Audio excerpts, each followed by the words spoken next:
Welcome back to Grab Your Brew, and if you're new, welcome. Please like and subscribe. All right, before we start, generally, grab your brew. Like grab a tea, grab a water, grab a tequila. We don't judge. Because this episode isn't light, but it will be important to this series. And we promise we're not going to throw you straight into bonfires and screaming mobs, but this episode is about understanding. It's about slowing things down enough that the pattern becomes visible. Because once you see it, you generally cannot unsee it. And honestly, that's kind of the point of this. So welcome back, Coffee Beans, and this is episode 1 of our witch series, The Witch Engine.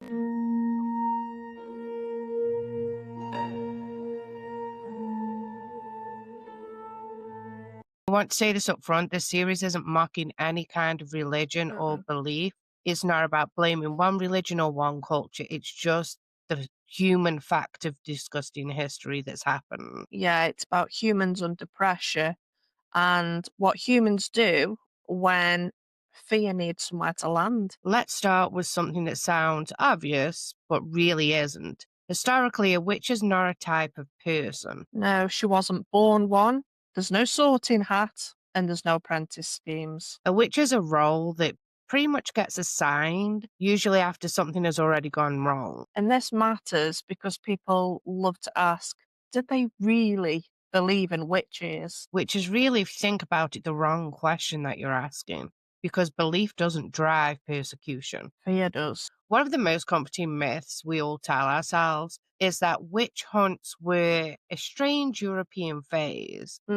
Like tights, leeches, medical advice that begins with, have you tried bleeding them? But the persecution of people believed to cause hidden harm there appears to be all over the world. In Europe, thousands of innocent people were accused of witchcraft. It all began in the late 15th century. Fear and superstition gripped communities. Anyone could be accused. An old woman, a healer, even a neighbor who looked at you the wrong way. Meet Eliza. She was a healer in her village. One day, a child fell ill, and despite her best efforts, the child died. Grief turned to anger, and fingers pointed at Eliza. Accused of witchcraft, Eliza was put on trial. The evidence? A few herbs in her home, and the testimony of frightened villagers. Under torture, many confessed to crimes they never committed. The fear of pain and death led to false confessions and the naming of other witches. Eliza, like many others, was condemned to death. She was one of an estimated 40,000 to 60,000 people who perished during these dark times. The European witch hunts remind us of the dangers of fear and superstition. Africa. Proof that Voodoo is real. Somewhere in Benin, West Africa, a shaman levitating a woman during a ritual. In front of 100 people from his tribe. Take a closer look and tell me on the comments what you think. Asia. Haunt the pages of time. Imagine the chilling fear that gripped communities as whispers of witchcraft spiraled into hysteria. From Indonesia to India, accusations often stemmed from envy or power struggles, leading to tragic consequences. Picture a village torn apart, neighbors turned against each other, all while innocent lives were lost in the frenzy. These trials reveal how superstition can warp justice, leaving scars that linger. As we uncover these stories, we recognize the human cost of such fears. America. But it seems many accusers used the opportunity to eliminate their enemies. Reverend Burroughs had failed to repay his debts to Ann Putnam Jr.'s father, Thomas Putnam, for over 10 years. And many believe this was the main reason that he became caught up in the witch hunt. Socially, there was a lot of bickering over land and like who owned what. So there was a lot of tension going on. And usually when we find accusations of heresy and witchcraft and demons and whatnot, there's usually something much more common and banal underpinning it. If someone wanted your land, if somebody wanted your property, if they didn't like you, then the easiest way of getting rid of you is to point the fickle finger of fate and call you a witch. In Oceania. On the islands of Oceania, from Tahiti to Hawaii, ancient priestesses heard the voices of the ocean. Their magic connected the tribes with the spirits of water and fire. Priestesses of the Maori and Tahitian tribes used fire to protect their people, to foresee the harvest, safeguard health, and ward off misfortune. Water and fire, two elements through which they saw the future. Every movement and every sound was a spell, and every crackle of the fire, a prophecy. The rituals included sand symbols, dances, and sacred chants. The priestesses asked the spirits to guide the fishing, the taro harvest, and the protection of the tribe. On the islands of Hawaii, Tahiti, and Samoa, people believed that every sign of nature was the voice of the gods. Those who knew how to listen could hear the future. In their prophecies intertwined wisdom, foresight, and a deep connection with their ancestors, the spirits of volcanoes, the ocean, and the forests. Each night was a ritual, each song, a spell, and the spirits of the islands listened, guiding their every action. The magic of the islands is the harmony of the elements, the union of humans with nature and the ancestral spirits of Fiji, Tahiti, and Samoa. And if you listen to the sound of the waves, you may hear the whisper of the ancient priestesses of Oceania, carrying the wisdom of millennia. Yeah, it's different gods, different laws, and different explanations, but it's always the same outcome. Always. Which tells us something very crucial.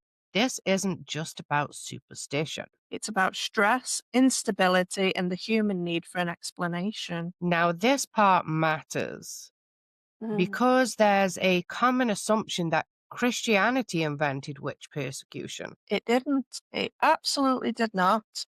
It just refined it. Long before Christianity, societies were already punishing people believed to cause harm through invisible means, as what it was always labeled as. Ancient Mesopotamia had laws against sorcery nearly 4,000 years ago. The Code of Hammurabi I've heard of an eye for an eye, a tooth for a tooth in the Bible. Many people do not realize that Hammurabi was down with laws of retribution first, and his laws predate the Bible. Another misconception that is common is that his laws are the oldest of the ancient Near East. What it seems to be is to be a collection built upon older texts, and common in those times, ascribed to as the code or the law of the king. The Hammurabi Code was the oldest well-preserved text, but was outdated by the laws of Ur-Nammu of the Ur of Chaldees, and the Sumerian Code ascribed to the king Lipit Ishtar of Isin by at least 2 centuries. In the Code of Hammurabi, one can find laws relating to family, criminal, property, and commercial law, totaling 282 laws, rules, and statutes that also varied based on status and gender. Based on the rules of Hammurabi, the elders of the city were to prescribe punishments based on crimes, and many of the punishments lent themselves to death or disfigurement. If you struck your parent, your hand was hewn off. If you killed the child of a pregnant free woman, your daughter would be killed, but if you killed the baby of a pregnant slave, well, you get a fine. If you were a woman caught having an affair, you and your side piece would find yourselves tied up and at the bottom of the lake. If you brought false witness against thy neighbor, and it was proven that you lied, you die. If claims cannot be tangibly proven, such as charges of witchcraft, then ordeals would take place, which usually meant and involved extreme, usually dangerous measures to gauge innocence or guilt, and the hope of divine guidance or interception. Most commonly it involved a lake and seeing if one drowned. If the person drowned, their property would go to their accuser. If the person survived the ordeal, then the accuser would be drowned and forfeit his property to the accused. While there is a lot of darkness in the laws, the Code of Hammurabi did mandate a minimum wage based on the type of job, and also started off with a premise and presumption of innocence until proven guilty. It also allowed parties in dispute to bring forth evidence, present their case, and even call witnesses. The effects of the Code of Hammurabi can be seen in Babylonian life and Mosaic law. The laws and commandments of the Holy Bible that manes across the world are influenced by and built their laws around to this day.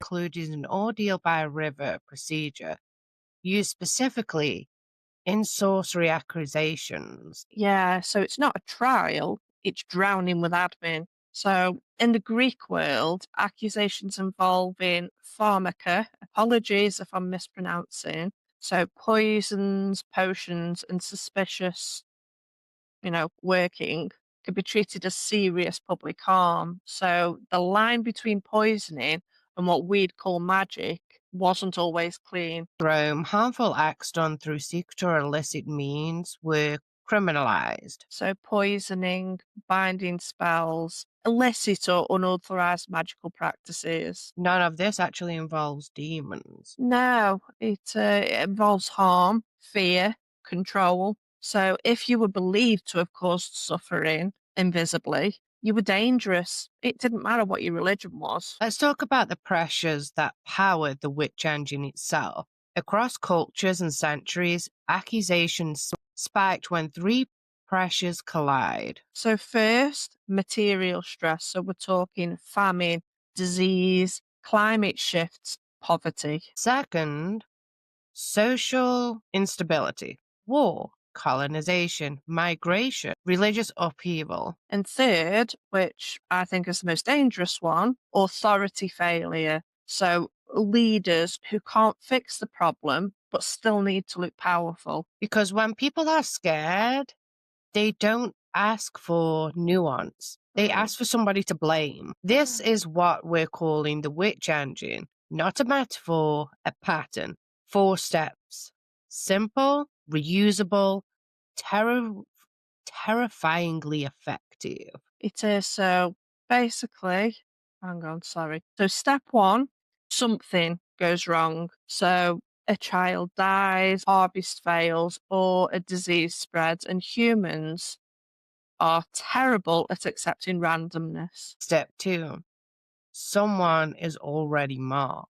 The community looks around for somebody different, marginal, unprotected, already whispered about. Step 3, accusation. So accusations don't just blame, they explain. So they turn chaos into narrative. Step 4, violence. Violence follows. Framed as justice, protection is necessity. This is where we need to stop pretending this is neutral. There's a phrase you probably heard. We didn't burn witches, we burned women. Yeah, people will argue about that sentence a lot. So usually it's without slowing down enough to really understand the phrase. It's not just something you print on a t-shirt. So here's the careful truth. Not everyone accused of witchcraft was a woman. Across most of Europe, with I'd say significant regional variation, 75 to 85% of the accused were women. And not just any women. No, we're talking older women, poor women, widowed women, or women without protection. And this wasn't random, it was structural. Women were associated with birth, death, sex, food, and care. It means that women already embodied things that were powerful, necessary, and unsettling to the system obsessed with control. Especially once a woman aged out of an approved role. No longer fertile, no longer obedient, so no longer useful. Witch trials were obsessed with women's bodies. They used to do strip searches for witches' mark to see if they were breastfeeding familiars or if there was proof of sex with demons. This isn't incidental. No, it's misogyny with legal authority. Knowledge becomes a threat. Women were healers, midwives, and carers, often holding vital knowledge. It's awful. In some places, as medicine professionalized and became more male-dominated, suddenly women having this knowledge is suspicious.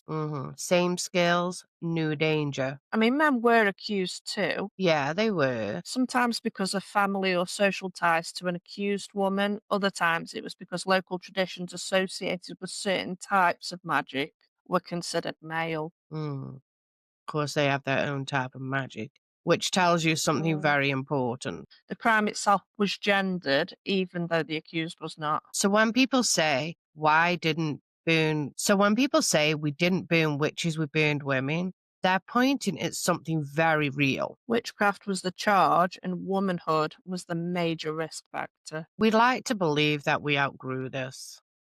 We didn't though, we just updated the language. Moral panic, conspiracy theories, dangerous women. corrupting outsiders. Same engine, different century. If you're feeling unsettled, that's okay, because that means you're actually paying attention to what we're trying to say. Yeah, and we're not here to leave you in despair. We're here to understand the machine so it doesn't keep running unchecked. Next episode, we're going to meet the engine's favorite target. The old woman. So bring your brew coffee beans and get ready for this extravagant, well-researched series of what witches really are and what happened to all these poor people throughout the centuries. And we hope you have an amazing week. Stay tuned for Monday episodes, which will be on the witches. And we will also be having Wednesday episodes. If you want to be a part of the podcast, email us at Grab Your Brew. Have an amazing week, guys. Bye-bye.